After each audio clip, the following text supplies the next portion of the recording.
Ito katits yung pinakamaganda sa lahat, yung ano nakita.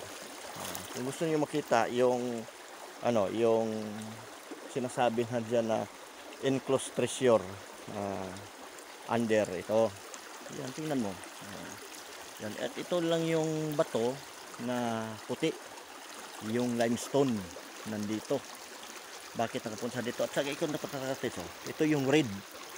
Oh, pinipinturahan, oh. Hindi matanggal. Hindi matanggal to. Pang glue. Glue ito katits eh. Oh. Oh, tingnan mo yung ano, ginawa ng Japanese red is a warning. Glue talaga to. Pag galawin mo ito, may deposit sa ilalim. Saka huwag kang ano, kumpiyansa kasi ano yung may trap. Kasi ito na yung ano, ito na yung enclosed. Yan, enclosed treasure. Ito, maliit lang to na bato pero hindi mo matanggal, hindi ko sobraw nakalak sa ilalim. Ito pag ano, nagkataon tayo, titirahin natin to. Titirahin pag wala ng ano, ulan, pag summer. Kasi wala itong tubig pag summer eh. Tubig ulan lang ito. Kaya ito yung pinakamaganda mga ka-TH. Hindi lang tayo naka-live kasi walang signal dito. Kanina naka-live tayo starting. Ito is perfect. Kung saan yung nakikita nyo sa mga sign diyan sa ano, diyan sa mga sign na nakita nyo sa papel diyan sa YouTube, ito na ang real. Ito totoo, nandito. Nakikita natin.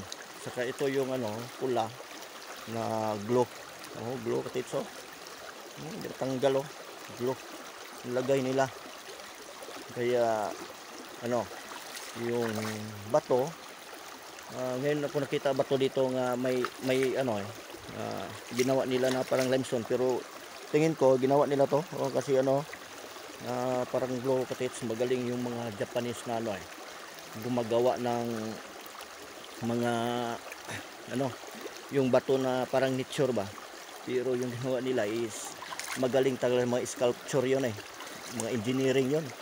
Saka sila yung pinagkatiwala na magbaon ng mga nakatago nilang kayamanan na kinuha nila sa during World War II. Yan. Ito yung pinakamaganda. Nakita na natin yung ano, yung totoo.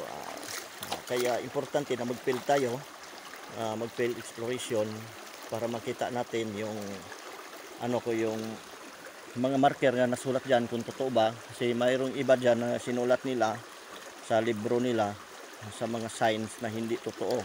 Kaya ito napatayan natin nandito. Yung mayroon siya letter C, saka may dot sa gitna, direct under o enclosed treasure deposit, nandito lang.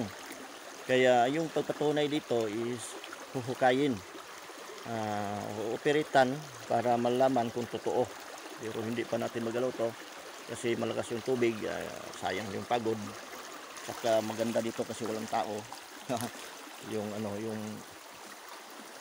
yung malayo tayo sa ano, disturbo.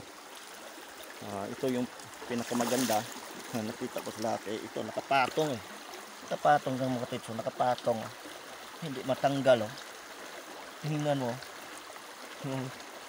pula ito red. Ibig sabihin red is ano, kumanda kapag galawin mo ito. Nakapatong talaga. Siya lang yung bato ulit-ulit. Tingnan mo, ayaw talaga matanggal. Tsaka itong butas is naka-direct siya, napuno na yan tubig. Yan lang yung mga bato, mga bantilis yung bato, yung buhay mga minerals ba. Mayroon pang box. Ito yung pinakadila, nagliteryo.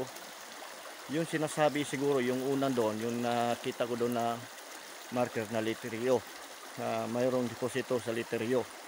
Yung na creek at saka mayroon siyang pinulo nga ano, dyan nakaliteryo. Ganyan hindi tayo nakapasok doon kasi may truso doon na ano pa yung boots ko. Kaya ito yung pinakamaganda yung katiitso. Maganda is yan. Ito yung pinakamaganda. Sinadya talaga nilagay ng Japanese. Yan, warning. Saka Enclosed pressure deposit.